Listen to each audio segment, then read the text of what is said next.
Hey, welcome back, family. Pull up a chair because this one is juicy and honestly, it's a little embarrassing to watch unfold in real time. We're talking about the White House press secretary, Karoline Leavitt, 28 years old, brand new mom, and apparently someone who thinks the fastest way to win back young voters is to insult all of them on live television. Yeah, you read that right. Let's get into it. So, here's the setup. Karoline Leavitt sits down with Jesse Watters on his Fox News show, and the conversation turns to why so many young Americans are drifting toward more progressive, further left candidates. People like New York City's new mayor, Zohran Mamdani, who pulled in a wave of Gen Z support during his run. Watters tosses her a leading question, basically saying that kids in their 20s only complain about the cost of living because they've never worked a real job in their lives. And instead of pushing back or even staying neutral, Leavitt leans in. She nods along and says, and this is a direct quote, that her own generation, Gen Z and younger, has been raised with just silver spoons in their mouths, just getting everything handed to them. She adds that this isn't the values the country was built on. Watters presses her. Is it laziness? And she says, smiling, a little bit. Then she goes further, blaming what she calls liberal indoctrination in public schools. And, I promise I'm not making this up. She jokes that misbehaving young people should be sent to Cuba or Iran so they can, quote, come back real quick. Now here's the part that makes this genuinely fascinating instead of just another political dust-up. Karoline Leavitt is Gen Z herself. She's 28. She is, by her own definition, one of the kids she's talking about. And she didn't grow up broke and claw her way to the top.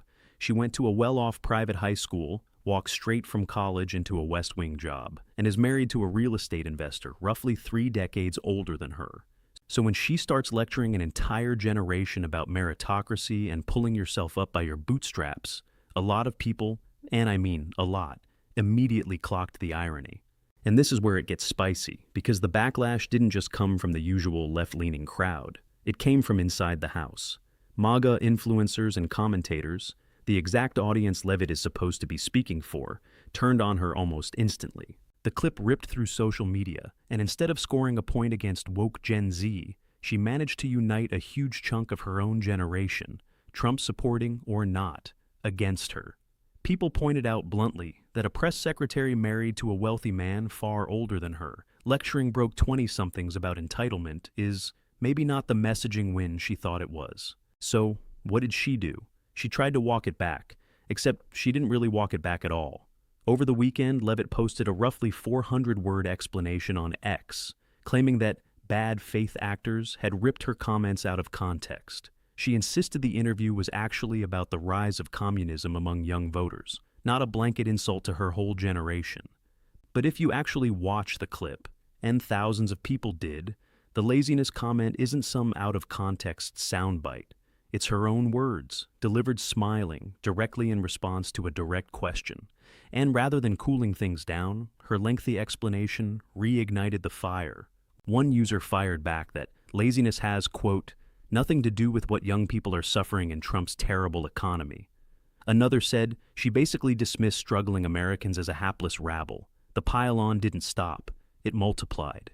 Now, let's zoom out, because this is bigger than one Fox News clip. And this is where the real story is for the country.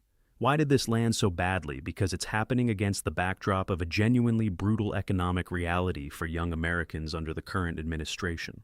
Multiple polls have shown President Trump's approval among Gen Z and younger millennials sliding hard since he retook office, largely because of affordability, rent, groceries, entry-level job scarcity, all of it. And instead of treating that as a policy problem to solve, the administration's own messaging, including from the president himself, has at times downplayed the affordability crisis, even calling concerns about it overblown. So, when the person whose entire job is to represent the White House to the public goes on air and effectively tells struggling young people that their problems are a personality flaw, laziness, entitlement, too many participation trophies, it doesn't read as tough love.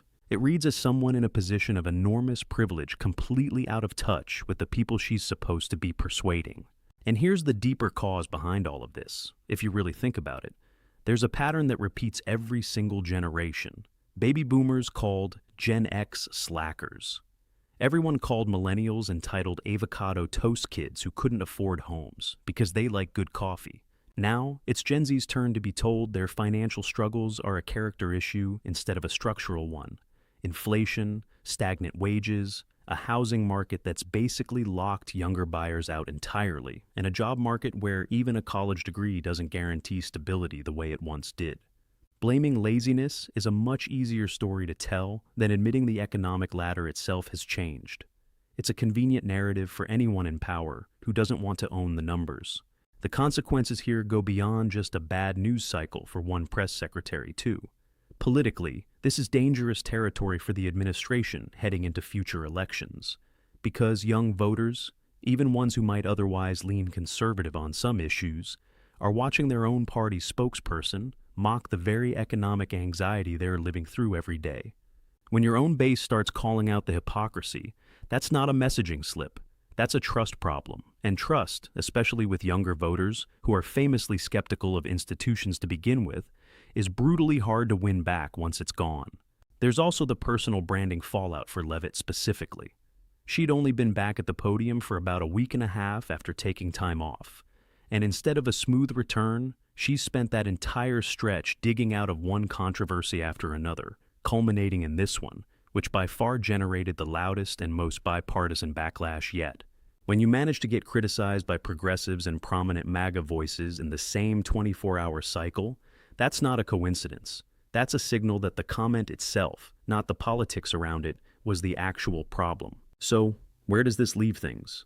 Leavitt hasn't apologized, and by all appearances, she's not planning to.